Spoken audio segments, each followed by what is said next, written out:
Hey guys, how are you? Welcome back. Thank you so much for choosing to check out my channel. This is my first actual video where I'll be demonstrating some of the hobbies that I've learned.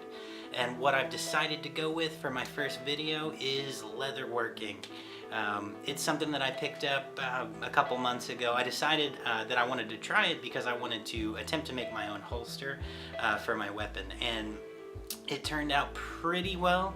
There's some stuff that I struggled with, so by no means am I an expert, but I can kind of show you guys the basics and what I've learned with my time trying to make different pieces. And what we're going to work on together is actually a leather gauntlet. I have made my first gauntlet and I need to make the pair. So as you can see here, first leather gauntlet. And this is what we're going to be mimicking to make for the second one.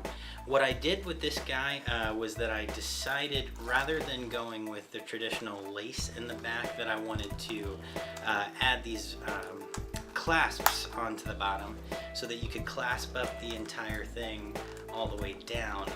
For me, lace didn't seem quite the way to go. It looks a little too frilly, and this is supposed to be practically worn.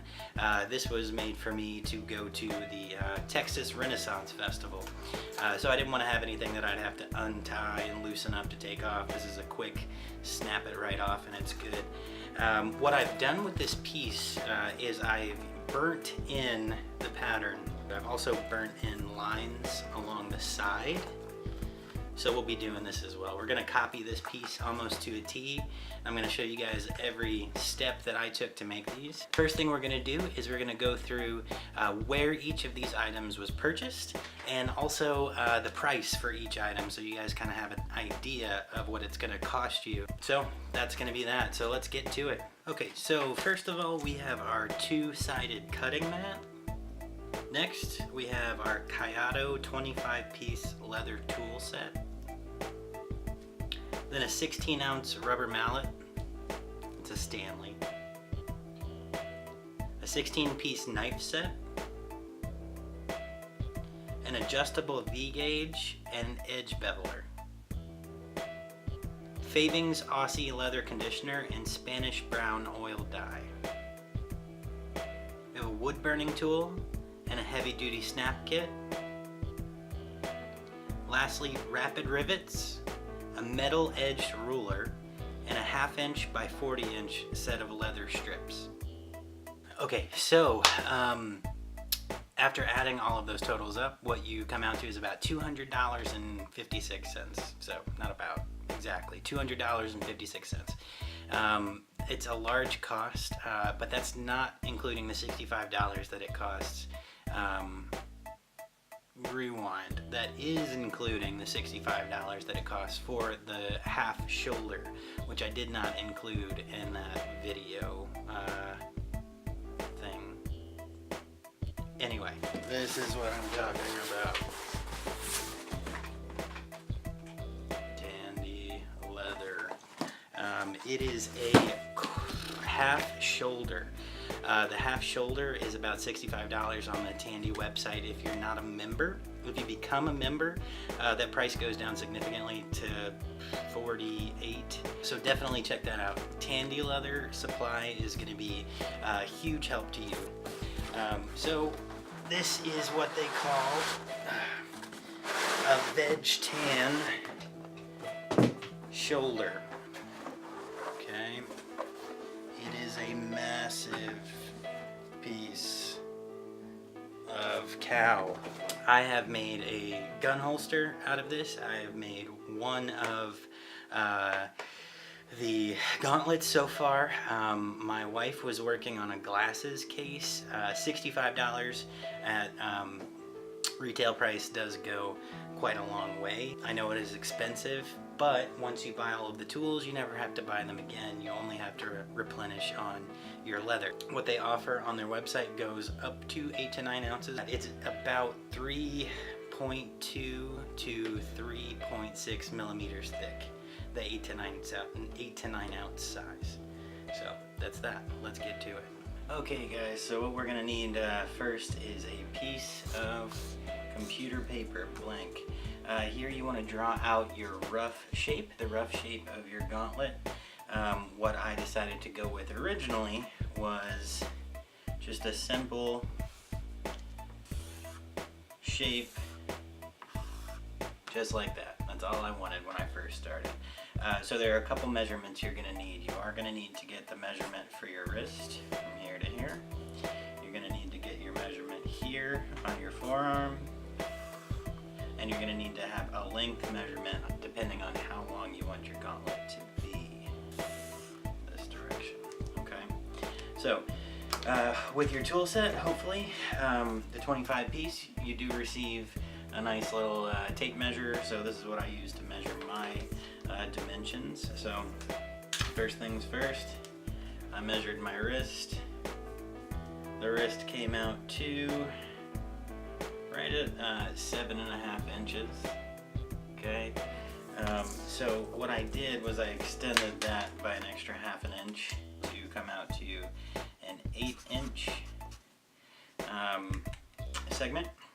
And then your next measurement, you want to go ahead and get the measurement of your forearm wherever you would like your gauntlet to stop. Somewhere just about in here. So for me, that's going to be about 13 inches. Okay, so we're looking at about 13. So I'm going to go ahead and extend that by an extra, 1/2 inch, I guess. So 13.5. The reason that I'm going to add an extra little bit on there is that I want to make sure that I have more to play around with if I make some mistakes. Okay, so that's that. Now your last measurement you're going to need is going to be the length of your forearm from where you measured in the 2 different spots. Right, so this is going to be important to get accurate. You need to make sure you mark exactly where it was that you measured your forearm measurement. So for me, just eyeing it, we're looking at about 8.5 inches. So we're going to go ahead and make that 8.5. And again, you might want to add on a little bit extra. So we'll go ahead and make that 9 inches so we can play around with it. You can always scale it down, but you can't make it bigger if you cut incorrectly. Okay. Now, something that I did notice when I first created this design, I cut it all out. I was testing it on my arm. If you leave sharp corners with a straight edge on your forearm piece, it doesn't want to meet properly, right? Because it's kind of large, and it also stops your forearm from moving properly. If you have a straight edge here, it's hard to move up, right? So what I did was I decided out of this 13.5 that I would go ahead and make a cut kind of like so. Obviously not to scale, but make a cut like that. That way I was able to, move my arm a little bit better with the cut in there. It didn't stop my arm from moving upwards. So I did the breakdowns of measurements, made these 2 sides even. The depth of this cutout that I ended up doing ended up being about 1.25 inches, 1.125, something like that. So the only reason that it ended up that size, honestly, I eyed it. Right, what I did was I took a pot that I thought looked like it was the right size. I put it on the piece of leather, and I marked it out after measuring that these 2 sides were even, whatever that length was. I want to say it was about 3 inches on each side. So from there, I drew out the curve of the pot. I cut that out, and that is how I got the curve for the forearm piece of my gauntlet. So that's that. Let's go ahead and mark this stuff out. What we're going to use for marking is not a Sharpie. We're going to use a pencil. We're going to mark on the leather, and then we are going to use our handy dandy box cutter, and we're going to cut out the piece of leather that we need.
you.